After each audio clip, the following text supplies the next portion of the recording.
สวัสดีค่ะสวัสดีทุกคนนะจ๊ะอุ้ยอันนี้ถุงเขาเด้อนพี่น้องบ่ได้เอาติ๊บเขาใส่อือไปขอเขาขึ้นแม่ยายควานมาจ้ะส้มตำปิ้งปลารสพี่น้องตำหุ่งปิ้งปลารสนี่ปิ้งปลารสปิ้งปลารสอันนี้ปิ้งปลาดุกเอาอย่ามาซุ่นกล่องแม่ได้ลูกก็ดื้อๆได้เด้อนี่เล่นนี่ย่างน้ำกล้วยหน่วยเดียวนี่เล่นกล้วยเบิดคืนย่างน้ำหมักกล้วยโดดซักกะโยงว่ามันเอากล้วยไปสิโอ้ยเงิดไหลแมว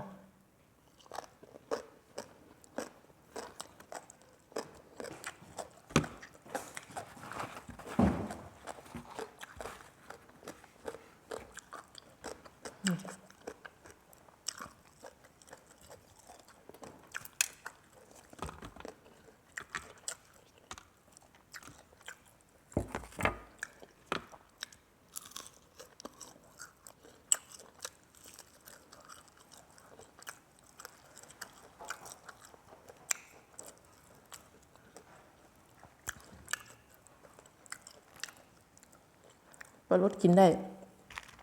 ข่อยน่ะกินปลารสกินได้แต่ว่าปลาไหลข่อยกินบ่ได้พี่น้องเดี๋ยวสิเว้าสู่ฟังว่ามันเป็นหยังคือกินบ่ได้เป็นเด็กน้อย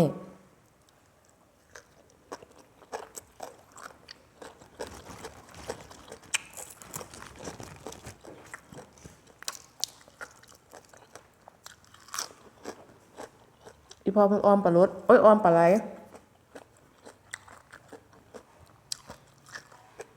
แกงอ้อมปลาไหลอีพ่อเพิ่นเฮ็ดสู่กินมื้อน่ะเป็นเด็กน้อยนะก็เลยกินข้าวบ่ทันได้อิ่มกินข้าวกับอ้อมปลาไหลบ่ทันได้อิ่มปวดดังไหมนี่ข่อยปวดดังว่าซั่นก็เลยเซากินก็เลยบอกอีพ่อว่าพ่อกินบ่ได้เป็นหยังปวดดังเซากินดอกซั่นดอก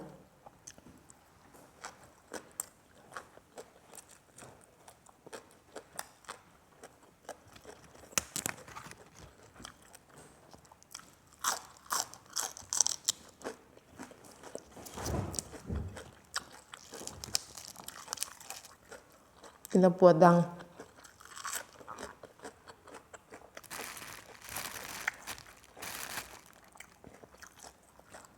ด้วยความที่สมัยก่อนมันอยู่ไกลโรงหมอก็เลยบ่ได้ไปหาหมออีพ่อเพิ่นก็เลยหายาแก้ปวดให้กินกินแล้วก็หายไปกินยาแก้ปวดแล้วมันก็เศร้า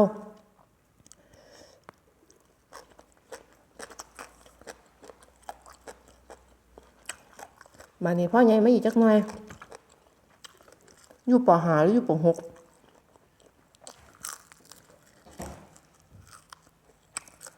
บัดนี้อีพ่อเพิ่นปิ้งปลาไหลมันหอ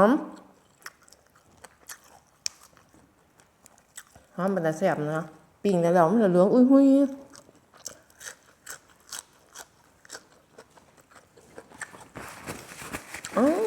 โอ้ยเนาะ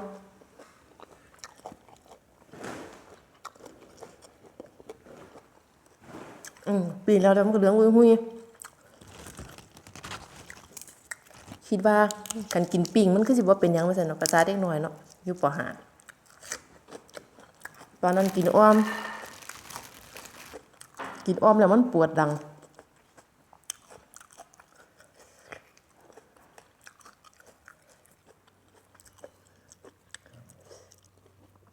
เลยลองกินอีกบัดนี้ลองกินอีกก็ปวดอีกคือเก่าแต่ว่าบ่มีเลือดดังออกเด้พี่น้องบ่มีเลือดดังออกแต่ว่าปวดไหม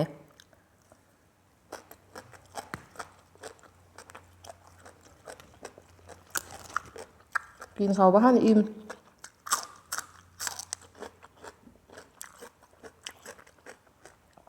เศร้ากินเลย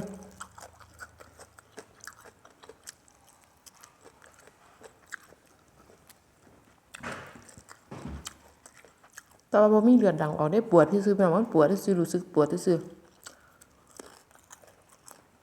บ่มีเลือดดังออกแต่ว่าปวดเขาก็บ่รู้ว่าหยังตั้งแต่พุ่นม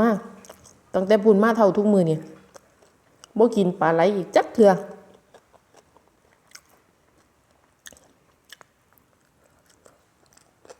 เท่ากินเลย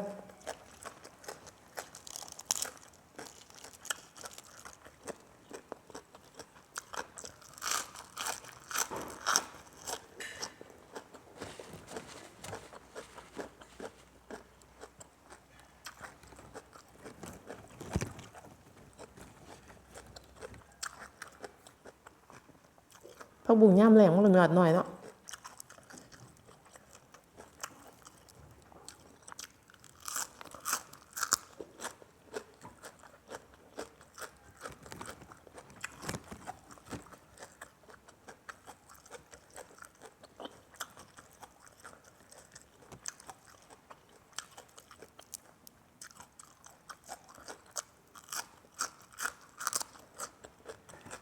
อีปูหน่อยเพื่อน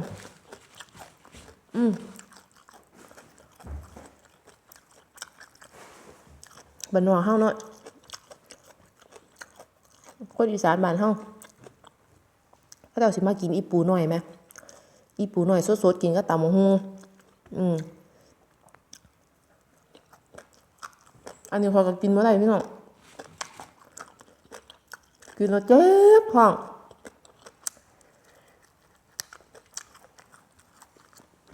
เทิงเจ็บท้องเทิงไทย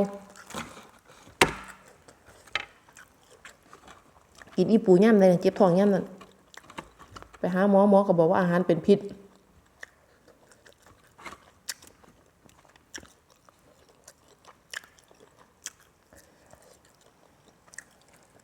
อีปูดิบกินบ่ได้แล้วข่อยกินแล้วเจ็บท้องแม่นผู้ใดสิมากินอยู่เขาก็สร้างยาเขาก็สิอดเอาเพราะว่าเขากินบ่ได้มันทั้งแซ่บเนาะตอนกินน่ะผู้อื่นกินเขาเจ้าก็บ่เป็นหยังดอกแต่ว่าข่อยกินน่ะได้เรื่องโลดพี่น้องย่างเกี่ยวเขาแบบ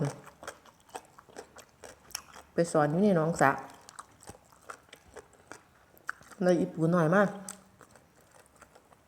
เขาบอกว่าเมื่อวานสระต้องใช้ผ้าขาวตำเพิ่งกับผ้ากันกินชั่วซะอยากมันได้โกรธเอากินไม่ได้กินน้ำได้กับได้เรื่องทุกเทื่อ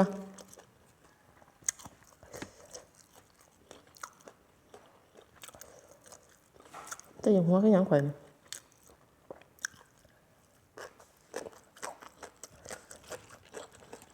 กินอันเดียวกันถ้าเราว่าเป็นยังไหมแต่ว่าข่อยเป็นผู้เดียวเงินลาย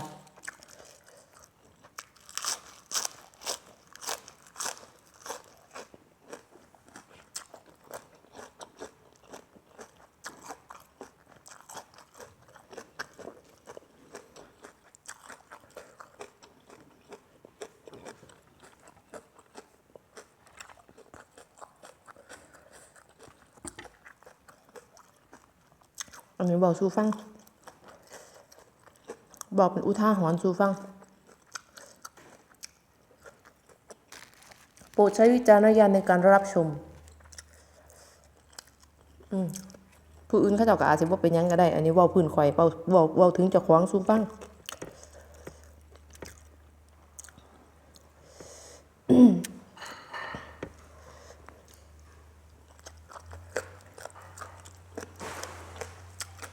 ข่อยไปเห็นคลิปสองนึงเพิ่นย่ำหรือเพิ่นก่อยอีปูอ่ะปูน้อยมั้ย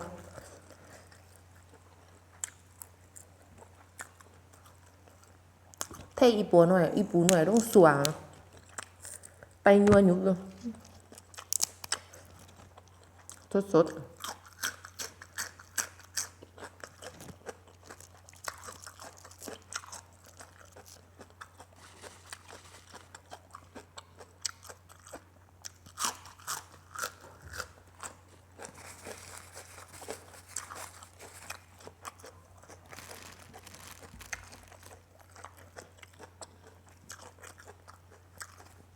ขากล่องอีกตัวนึง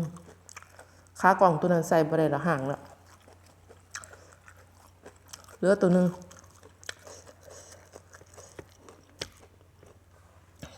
เหลือ2ตัวเหลือขากล่องอีก2ตัว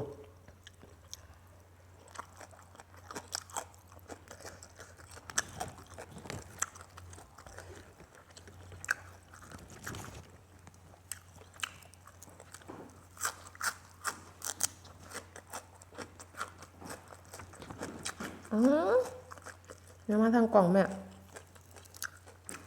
ไปเดินทาง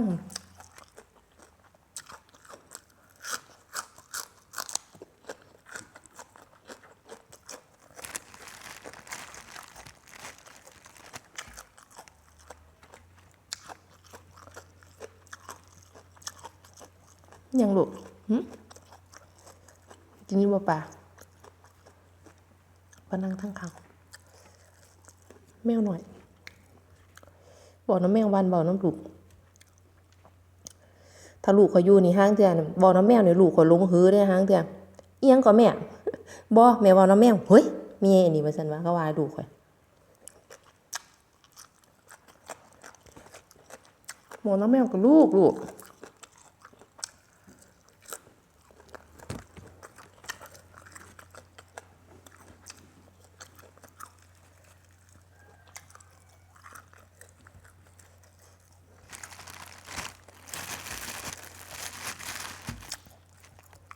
กินข้าวแล้วลงแข้งลงขาลงไปหน้านักขาอ่อนตอนผู้เฒ่าเขาจะว่า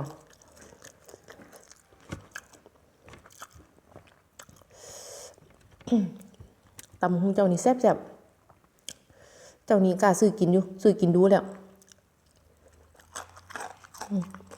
บ่ได้ตำเองนะมือ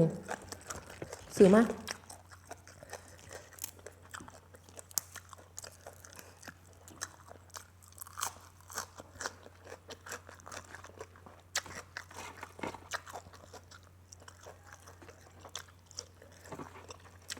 กินข้าวแล้วก็ไปหาเกี่ยวเขากินน้ำเพื่อเก่าเลยพี่น้อง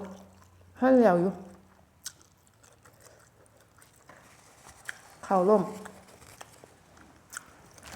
ผู้ช่วยกับบ่มีคนงานไปช่วยอยู่3-4 คนนึง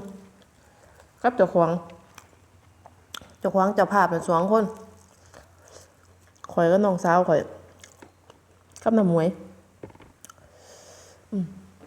ลูกเต่าเขาก็บ่ได้อยู่ซอยพี่น้องเอ้ยเขาอยากเรียนหนังสือหลานก็เรียนหนังสือลูกก็เรียนหนังสือผู้เฒ่าเฮ็ดหน้าเจ้าว่า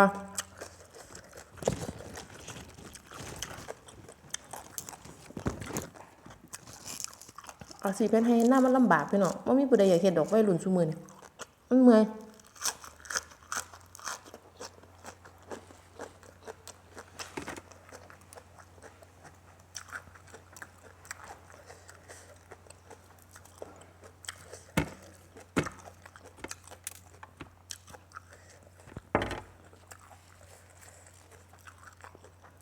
กะลาขายก็บ่กี่บาทดอกบ่คุ้มค่าลงทุนจักค่าปุ๋ยค่าไถค่าซุอย่างซุแนวโลด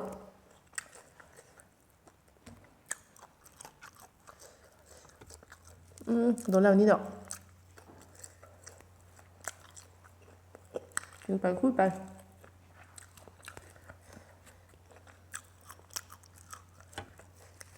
มีผู้ลงคนในตะกี้เพิ่นเคยขออยากให้กินปลาไหลให้เบิ่งนี่ล่ะสาเหตุเป็นหยังจังบ่ค่อยเห็นข่อยกินปลาไหลบางช่วงเขาเจ้าปิ้งก็อ้อมเนาะถูกกินบ่ได้นี่จากเราพี่น้องอิ่มแล้วสิไปหาเกี่ยวเขาวเกี่ยวน้ำสวยแล้วมื้อนี้สวยคักสวยแน่มื้อนี้ขอบคุณพี่น้องผู้สุขคนหลายๆเลยจ้ะเด้อขอบคุณสำหรับการติดตามขอบคุณทุกเมนทุกไลค์ทุกกำลังใจขอบคุณที่แวะมารับชมขอบคุณอีหลีอีหลอกระดอกกระเดียถ้าบ่ทันแวะไปหาผู้ใดก็อย่าสิว่าให้ข่อยเด้อพี่น้องเด้อยากหลายแล่นไปแล่นมายามมื้อเช้าไปเปิดร้านขายกาแฟสวยมากกับเขามากินเขาออกไปเกี่ยวเขาบาดที่นี่โอ้ยงึดหลายคนผู้เดียวซัมมะปีขอบคุณจ้า